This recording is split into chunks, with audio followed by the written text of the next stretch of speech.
After spending hours repairing the backyard fence, I came inside covered in dirt. My daughter walked by, wrinkled her nose, and shouted, "Mom, the homeless guy's back in the kitchen again. Smells like he's been rolling and trash." Her friend collapsed in laughter, gasping for air. My wife yelled from the bedroom, "Well, at least he's finally earning his keep this week." They all laughed. I just smiled.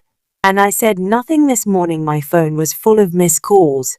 They were begging me to pick up, so I'm sitting here in this budget motel room that smells like bleach and someone else's problem, scrolling through 47 missed calls on my phone. That's right, 47. Not even counting the texts that keep lighting up my screen every few minutes.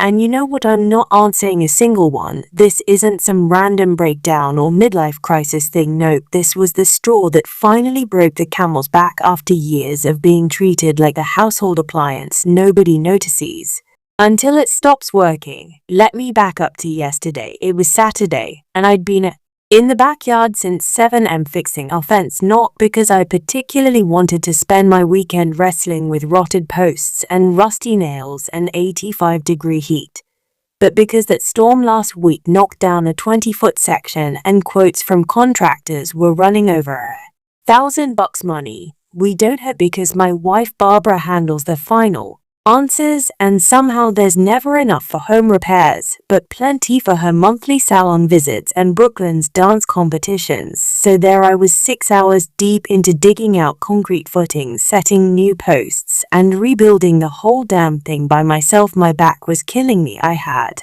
splinters in places I didn't know could get splinters. I was covered head to toe, though in dirt, sweat, and who knows what else from the ground.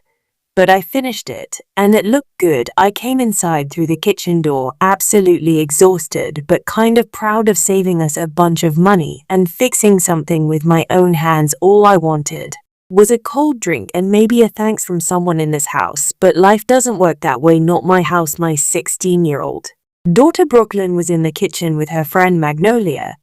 They were doing that TikTok dance thing. They're always practice the second I walked in. Brooklyn actually wrinkled her nose like she smelled something dead. Then she looks at her friend, not even at me, and goes loud enough for the neighbors to hear, "Mom, the homeless guy's back in the kitchen again. Smells like he's been rolling and trash." Magnolia prank ugly collapsed against the counter, laughing like full-on, gasping for air, tears and eyes laughing at me in my own house.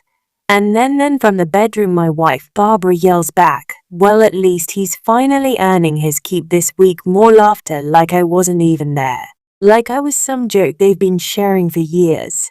I just stood there covered in dirt from fixing our house. While they laughed, I smiled, said nothing, grabbed a water bottle from the fridge, and walked past them to the shower. And that moment something inside me just quietly snapped. This wasn't a new thing, it was just the latest in a long pattern. Last month I spent 3 weekends redoing our bathroom plumbing. Barbara complained the whole time about the inconvenience. It's when I finished saving us at least $2,000 in plumber's, she just said finally, and pointed out a tiny spot of calc. In Brooklyn hasn't thanked me for anything since she was maybe 10 years old. I pay the mortgage, I pay the utilities, I pay the car insurance. Barbara makes more than me at her marketing job, but somehow that money is her money while my paycheck is our money. I do all the maintenance, all the repairs, all the yard work. I cook 4 nights a week. I clean the gutters and change the air filters and fix the leaky faucets. And what do I get? I get called a homeless man and my own kitchen by my own daughter while my wife laughs. So I took that shower, longest shower of my life, just standing there while the water ran over me, thinking about the last 15 you thinking about how I became the family joke, how I became invisible except when something needed fixing. I went to bed early. Barbara didn't even notice. She was busy on her phone planning some weekend getaway with her friends. I laid there in the dark for hours just thinking, not even angry anymore, just done. At 5 a.m. I got up. Barbara was still asleep. I packed a bag with essential, just closed toiletries, my laptop, important documents. I withdrew $500 from the ATM, my money from my personal account that Barbara doesn't have access to because you never bothered to ask about it. I left my wedding ring on the kitchen counter right next to a note that just said, "Fix your own fence next time." Then I drove to this motel, paid cash for a week up front, turned off location sharing on my phone, and waited. The first call started around 8, and I watched them come in, but didn't answer. First from Barbara, then from Brooklyn. The first voicemails were annoyed Barbara saying things like, "Where are you? We need milk and bread." Read and "Did you seriously leave over a stupid joke? Grow up." Brooklyn's first texter said, "Dad, Mom's freaking out," whatever, like she couldn't even be bothered to use capital letters or proper punctuation. Around noon the tone started changing. More calls, more tax. "Barbara, this isn't funny anymore. Where are you?" Brooklyn, "Dad, come." "Mine, I'm sorry about the homeless thing. It was just a joke." By evening Barbara had called 23 times. Her last voicemail actually had a shaken voice. "Trent, please call me back. I'm getting worried. This isn't like you. Just let me know you're okay. But here's the thing, it is like me, the real me, the me that's been buried under years of being taken for granted, the me that finally decided I wouldn't be the family doormat I'm not going back, not tomorrow, not the next day. Maybe not ever, unless things drastically change." I called my buddy Gunnar an hour ago. "He's the only one who knows where I am. He thinks I should have done this years ago. Says he's been watching Barbara in Brooklyn treat me like garbage at cookouts and get-togethers for as long as he can remember. The plan now, I'm not sure there is one beyond making them understand what life is like without their personal handyman / ATM / emotional punching bag. The mortgage payment is due in a week. The lawn needs mowing. The dishwasher's been making that weird noise that means the pump is going out. Brooklyn has a dance competition that needs entry fees paid. Let's see how they handle it all without me there to fix every. My phone just lit up again. That's call number 48, Barbara again. I'm turning it off for the night. I'll update tomorrow after I talk to a lawyer about my options. Not looking to burn my life down completely, just make them realize I'm a person, a husband, a father, and not some homeless guy they can laugh at after I spend all day fixing their problems. Anyone else ever just disappear to teach their family a lesson? Or am I truly losing an update one? It's been 2 weeks since I walked out of my house after being compared to a homeless person by my own daughter, while my wife laughed along to freaking weeks. And let me tell you guys, it's been the most eye-opening 14 days of my entire life. So first off, I'm still at them motel, but not the same one. I switched after 3 days just to be safe. Barbara drove by the first place twice looking for my car. How do I know? The front desk. I actually called my room to warn me. Apparently she came in crying and showing my picture around saying I was missing, and she was worried sick. Yeah, right, the calls haven't stopped. 73 missed calls as of this morning. 73. The voicemails evolved from annoyed to worried to desperate to straight up begging. I finally texted Barbara on day 4 just to say I was alive and needed space. That's it, just so she wouldn't file a missing persons report or something equally dramatic. Her response, 6-paragraph text about how I was being childish and selfish, and how Brooklyn was devastated that I'd leave over one little joke. Not one word about maybe, just maybe, they'd been treating me like garbage for years. Not one single apology for laughing at me and my own kitchen after I'd spent the entire day working on our house. So anyways, the most important thing I did that first day was call Gunnar. Or he's been my boy since high school, the only real friend I've managed to keep through marriage and parenthood. Barbara never liked him, said he was immature because he's still single at 42. Truth is, he just never settled for someone who treats him like crap. Gunnar didn't just offer moral support, he offered me his spare room. I turned it down because I need neutral space right now, but he did hook me up with his cousin who needed someone to help with a home renovation project. Cash gig under the table, nothing fancy, just hanging drywall and installing cabinets, the exact kind of useless skills Barbara always minimized whenever I fixed stuff around a house. That first weekend alone felt weird, like I'd stepped out of my own skin. I kept expecting to get texts asking when I'd be home to fix the garbage disposal or mow the lawn, but I just didn't respond to anything. Instead, I slept in, ordered takeout, watched an entire season of that zombie show everyone's been talking about, did absolutely nothing productive for 2 solid days. By Monday things got interesting. That's when the mortgage payment was due. See, even though Barbara makes more than me, I've always handled the mortgage for my account, always for 15 years. But this time I didn't transfer the money. Instead, I went to the bank and opened a new account at a completely different bank, transferred half our savings, legally mine, by the way, and set up my direct deposit to go there instead. Then I called the credit card companies and moved myself as an authorized user on Barbara's cards. Not illegal. Not even really revenge, yet just financial disentanglement. Day 5 is when it started to hit them. I could tell from the text the mortgage company had called Barbara. The lawn was getting overgrown. The dishwasher had finally died completely. Brooklyn needed money for her dance company. Issue fees. Barbara's exact words in one voicemail: "I don't understand why you're punishing Brooklyn for a stupid joke. She needs $150 for her competition by Friday. And I can't cover it with all these other expenses suddenly coming up." Yeah, suddenly, like the mortgage hasn't been due on the 1st for 15 years. On day 6, I finally looked at myself in the mirror, like real. I looked, and I didn't like what I saw. Not just the tired eyes of the stubble, but the whole defeated slump of my shoulders. The guy who'd been a doormat for so long he'd forgotten what it felt like to stand tall. So I went to a real barbershop. Got an actual decent haircut instead of the home biscuits I've been giving myself to save money. Bought 2 new shirts that actually fit, instead of the worn out stuff I've had since forever. Small stuff, but it felt significant. By the end of the first week, I had helped Gunner's cousin enough that he recommended me to his neighbor for another project. Word of mouth is amazing when you're good with your hands.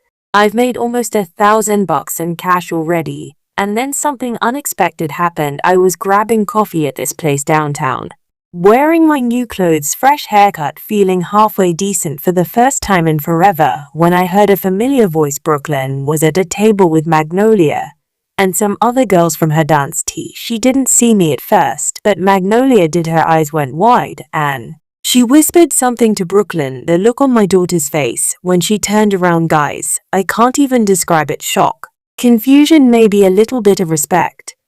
I just nodded at her, paid for my coffee, and walked out. Didn't say a word, but I heard the whispers start immediately. I know how teen girls operate. By the end of the day, everyone in Brooklyn's circle knew her missing dad wasn't missing at all. He just didn't want to be home. That's when the text from Brooklyn started coming in directly.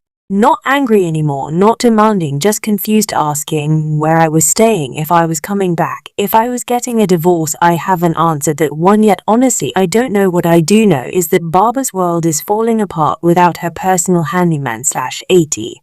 Gunner has connections with some of our mutual friends, and apparently Barbara been calling or around desperately trying to figure out where I am. She even tried to get into her online banking, but discovered I'd changed all the password. Last Friday, day 10, was when the real begging started. Barbara left a 3-minute voicemail just crying and apologizing, saying she didn't realize how much I did around the house, how Brooklyn misses me, how she had to pay a plumber $400 to fix something in the bath. Through that's been leaking for 3 days, how she's been late to work twice because she had to drop Brooklyn off at dance practice. All the little invisible things I used to do suddenly very, very visible in my absence. I finally called Gunner over to the motel last night to talk things through. We split a 6-pack while I showed him the increasingly desperate text from both Barbara and Brooklyn. He think I should make them sweat a bit longer, says the lesson won't stick if I go back too soon. The thing is, I'm not sure I want to go back, at least not to how things work. Last night Brooklyn sent me a photo that nearly broke me. It was an old picture from when she was maybe 6 or 7. We were building her backyard playhouse together, both of us covered in paint, huge smiles on our faces. Her message just said, remember when we used to do stuff together? I miss this, Dad. I stared at that picture for an hour, wondering when exactly that smiling little girl turned into someone who'd mock her father to impress her friends, wondering if it was too late to get that relationship back. This morning, day 14, I made a decision. I texted Barbara that I'm willing to meet and talk, not at our house, somewhere neutral and not alone. Either I want Brooklyn that they need to hear some hard truths together with no place to hide or deflect. Barbara responded within seconds, all caps, yes, anything you want, just tell me when and where. So we're meeting tomorrow at that coffee shop near the library, the one with the private room and back. You can reserve. I'm nervous and yell. Part of me wants to just forgive everything and go home. The other part remembers 15 years of being treated like I'm worth less than the dirt under their shoes. I've made a list of non-negotiable, as if I'm coming back. Financial transparency. Respect, real respect, not just when they need something fixed. Family counseling, and Brooklyn needs to understand that actions and words have consequences. Will they agree? Will it even matter? If they do, can people really change? Or will things just go back to how they were after a few weeks of walking on eggshells around me? I honestly don't know. But for the first time in years, I feel like I have the power to decide what happens next and my own life. And that feeling alone might be worth these 2 weeks of exile. I'll update after the meeting tomorrow. Wish me luck, Reddit. I'm going to need it. Finally update. So I got to the coffee shop 20 minutes early yesterday. Wanted to scope out the place, make sure I had the private room set up the way I needed it. The barista kept glancing at me, weirdly, probably because I was pacing around checking my watch every 30 seconds like some kind of spy movie character about to make a drop. But whatever, I ordered a black coffee and sat there watching the door, feeling my heart pounded my chest. It's one thing to ignore texts and calls for 2 weeks. It's a whole other thing to sit face to face with the people who treated you like garbage and tell them exactly why you walked out. Barbara showed up 5 minutes early alone. My first thought was pure anger. Like, seriously, I specifically said I wanted Brooklyn there too. Was this some kind of power move? Was he trying to handle me before bringing our daughter into it? But then I saw her face as she scanned the coffee shop, looking for guys. She looked rough, hair pulled back in a messy ponytail instead of her usual perfect styling, dark circles under her eyes close that did quite match this from a woman who wouldn't check the mail without her makeup, and an Instagram where the outfit. I didn't stand up, just watched her. She finally spotted me and froze for a second, then did this weird half-wave thing and came over. As she got closer, I noticed she was carrying a folder, like an actual paper folder. Who does that anymore? Barbara sat down across from me and immediately started crying, not subtle tears, either full-on ugly crying and public. The barista looked over, clearly uncomfortable.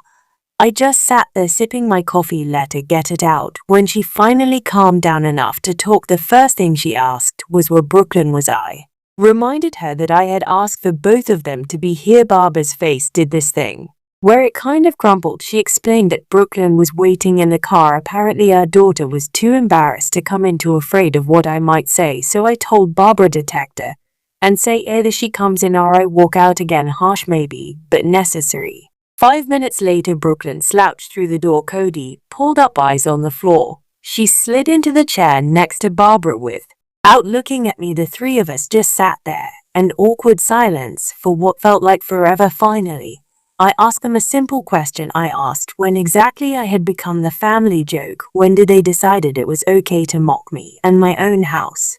After I spent all day working on something for them, Barbara started with the excuses immediately. It was just a joke. They didn't mean anything by it. They were having fun. Brooklyn was just being a teenager. I couldn't believe she was still trying to minimize it. So I pulled out my phone, scrolled through a few things that I placed it on the table, and played an audio clip. It was from Christmas last year when Barbara was talking to her sister in the kitchen. Didn't know I was within earshot. She was laughing about how I'd spent 3 days installing new kitchen cabinets and how pathetic it was that I was so proud of saving money instead of just hiring someone like a normal person. Brooklyn's eyes went wide. Barbara's face went pale.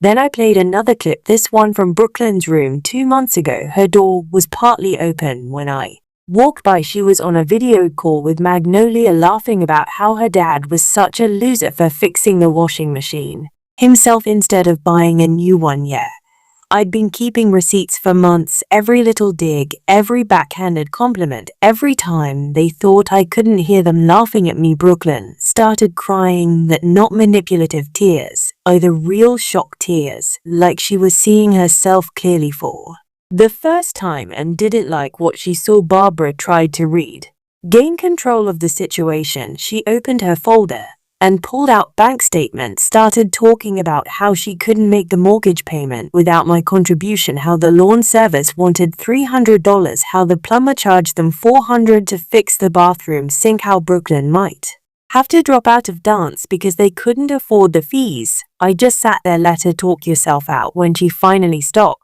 I told them both something I should have said years ago. I told them I wasn't their personal ATM or their handyman. I was supposed to be a husband and father, a person they respected, someone they were glad to have in their lives, not someone they tolerated because he paid bills and fixed things. Brooklyn finally looked up them, really looked at me. She asked in this small V